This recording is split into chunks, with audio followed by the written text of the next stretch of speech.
Kitabu cha kwanza cha Samueli. Mlango wa 10.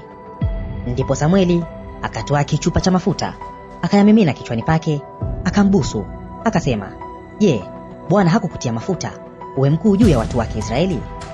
Nawe utamiliki watu wa Bwana na kuwaokoa na mikono ya adui zao. Kisha hii itakuwa ishara kwako ya kuwa Bwana amekutia mafuta uwe mkuu juu ya urithi wake.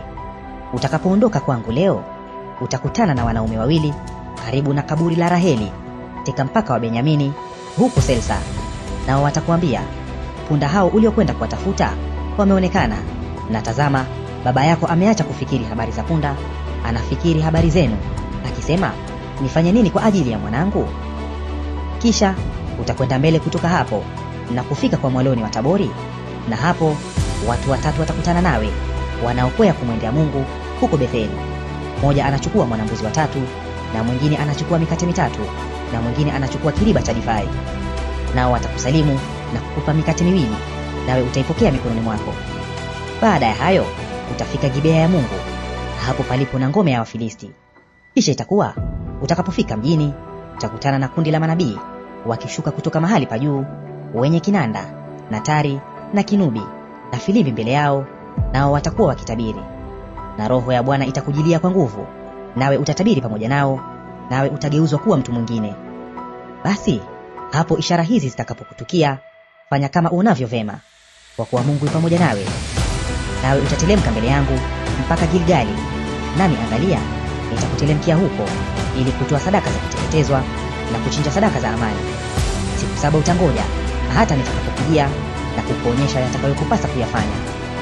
Ikawa alipogeuka kumwacha Samueli, Mungu akambadilisha moyo, nazo ishara zile zote zikatukia siku ile ile. Basi walipofika Gibea, tazama, kikosi cha manabii wakakutana naye. Kisha Roho ya Mungu ikamjilia kwa nguvu, naye akatabiri kati yao. Ikawa wote waliomjua zamani walipoliona jambo hilo, kwamba tazama, huyo anatabiri pamoja na manabii, ndipo watu wakasemezana, "Ni nini hilo lililompata mwana wa Kishi? Je, Sauli pia yumo miongoni mwa manabii?" Naye akajibu mtu mmoja mahali hapo, akasema, "Na baba yao nani?" Kwa hiyo ikawa methali, "Je, Sauli pia yumo miongoni mwa manabii?" Naye alipokwisha kutabiri, alipafikilia mahali pale pa juu. Basi babaye mdogo akamuuliza Sauli na mtumishi wake, "Je, mlikwenda wapi?" Naye akajibu, "Tulikwenda ili kuwatafuta hao punda, na tulipoona ya kwamba hawakuonekana, tulimwendea Samueli." Babaye mdogo Sauli akasema, "Tafadhali uniambie, huyo Samueli aliwaambiaje?" Lakini Sauli akamjibu babaye mdogo, "Alituambia waziwazi ya kuwa hao punda wamekwisha onekana."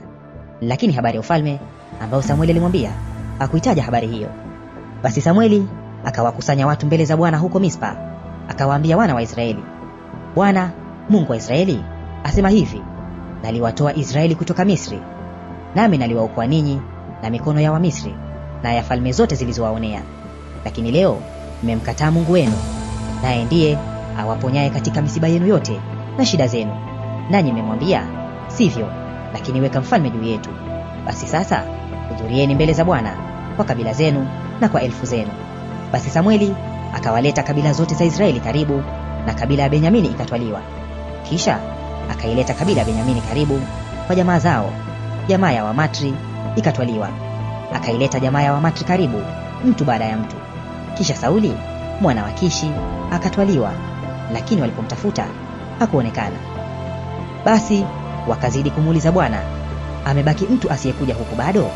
Naye Bwana akajibu, "Tazama, amejificha penye mizigo." Basi wakaenda mbio wakamleta kutoka huko. Naye aliposimama kati ya watu, alikuwa mrefu kuliko watu wote, tangu mabega yake kwenda juu. Samueli akawaambia watu wote, "Mnamwona mtu huyu aliyechaguliwa na Bwana, ya kuwa hakuna mtu mfano wake katika watu wote." Ndipo watu wote wakapiga kelele wakasema, "Mfalme na aishi." Kisha Samueli aliwaambia watu madaraka ya ufalme, akayaandika katika kitabu, akakiweka mbele za Bwana. Samueli akawaruhusu watu wote waende kila mtu nyumbani kwake, naye Sauli akaenda nyumbani kwake huko Gibea, na pamoja naye wakaenda kikosi cha watu ambao Mungu alikuwa ameigusa mioyo yao. Lakini wengine wasiofaa kitu wakasema, "Huyu je, atatuokoaje?" Nao wakamdharau, wasimletee zawadi.